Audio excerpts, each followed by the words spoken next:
this video, I'm going to be testing out the BOBISUKA water-based face and body paint. I've been using this for about a year now, and I really like it. So I'm going to test and review this so you can know whether or not if you should buy this or not. They are kind of pricey. The bottles are like this big, and they're $6 each. But I got this in a 2-pack. This is the black and white face body paint. So they're $6 each, but I got them in a 2-pack, so it was like $11, $12. One thing it's not really annoying to me because I'm just gonna open it and take it out of the box and see which bottle I need.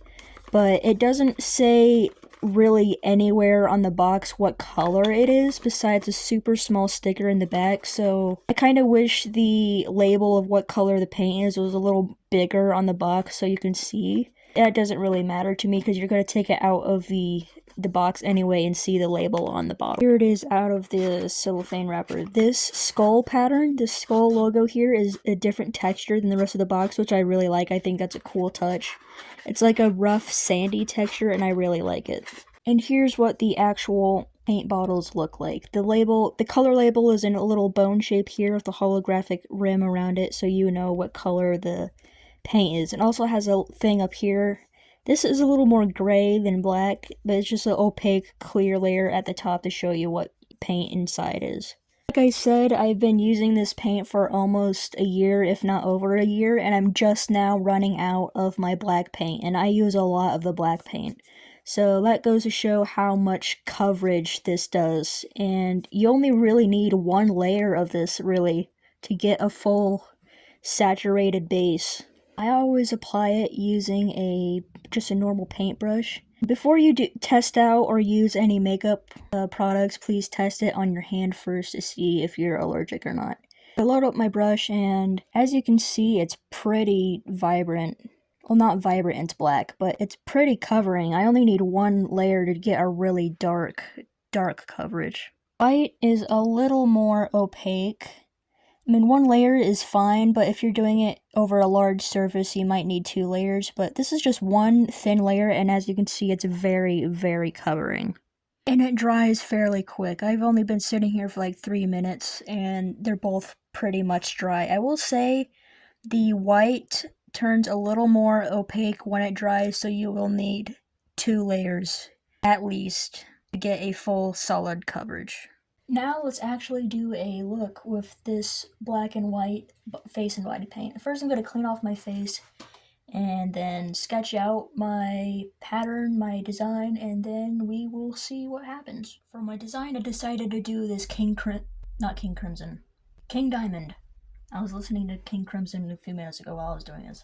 I decided to actually do the finer details after I do the white because it's really difficult to get in between the lines and everything, and same with the cross up here. I'm going to do that after I do the white. Also, this side is setting powder, this side isn't. I don't know if you can tell, I can't see my camera, I'm blind, I can't see without my glasses. When you're doing setting powder, load up your brush and then lean over and then tap so the black setting powder doesn't fall on your face or your clothes or anything. I'm just going to do a quick layer of white. As you can see, it's immediately saturated and covering. I don't think I'm gonna need 2 layers, but we will see. One thing this white paint is really, really good at is covering black. As you can see, I completely went over the black, and this is only 1 layer, and you can't even see the black anymore. White paint is really, really good at covering black spots that you've messed up. You can just go over and start over and you won't even see it. Like over here, I didn't really get the shape right, so I'm just gonna go over it with white and it'll be completely fine. If you mess up with your black, just go over top of it, the white, and you won't see it. I just went over all of the black spots with white because I just wanted to redo it all. So I'm gonna go on top with black and do all the finer details after this all dries. The white is all dry, and what I do like about this paint is it doesn't crack or flake or chip or fall off at all. It stays on pretty good and you can smear it and it won't really transfer. Load up my brush to a fine point and then do the details of the makeup. Once this dries, it doesn't smear or smudge or blend into anything you put on top of it. I'm not really too worried about being even and precise and clean with the lines because this is corpse paint. It's messy and it's not even. Just being quick with it doesn't have to be even. I think that's pretty good. Pretty carefully.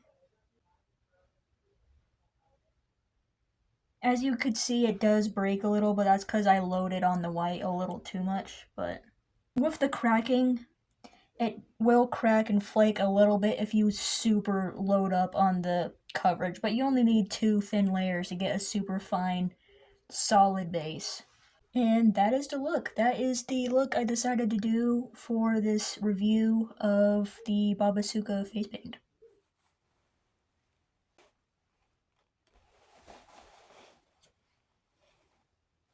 This paint is pretty easy to get off. I would recommend washing your full face with water and soap first, then using a makeup wipe to get all this off. That way you'd only be using like 2 or 3 makeup wipes, but if you're just doing it straight makeup wipe, it takes like 5, one wipe. It does mostly come off pretty good with just makeup wipe, but if you want to get it off faster and cleaner, use soap and water and then a makeup wipe.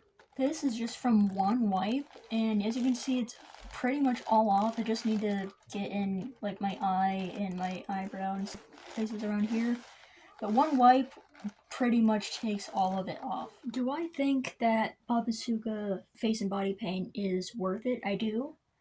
I do think it's a little too pricey. It's just like $7 a bottle, $6, $7 a bottle, or a tube. But it is very, very good face paint. It's very covering. You only need one thin layer of black to get a super, super dark and matte look. But the white is a little opaque, but it is water-based, so the water could be downing it a little bit. So you only need 2 layers of white to get a super covering solid base, and most face paints you need like 3 or 4 layers to get a good solid base. But with BOBISUKA face paint, you only need 1 or 2, which I think is really, really good. So I do think this is worth it. Very high quality, good face paint. So I hope you found this review helpful if you are looking for different brands to try out for face paint. I do highly recommend BOBISUKA face paint. It doesn't chip or flake when it dries, it stays on pretty good. And I hope you found this helpful. No, this is not sponsored. I'm just doing this out of my own will. And I just want to share with fellow cosplayers my go-to face paint because this face paint is really, really good.